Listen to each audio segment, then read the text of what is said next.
असते त्याच्या आईची, कारण ज्या मुलांनी ही निर्गुण हत्या केली आहे ते माझ्या पदरात असते, माझ्या पोटचे असते, तरी मी हेच म्हणले असते की त्यांना कडक शासन करा.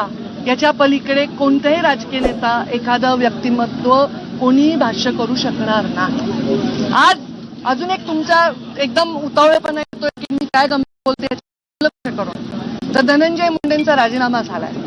मी त्याचंही स्वागत करते. हा राजीनामा फार आधी व्हायला पाहिजे होता.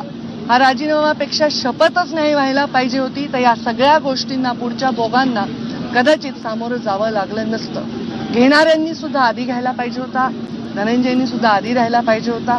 तर या सगळ्या वेदनांपासून कदाचित गरिमामय त्याला एक मार्ग मिळाला असता.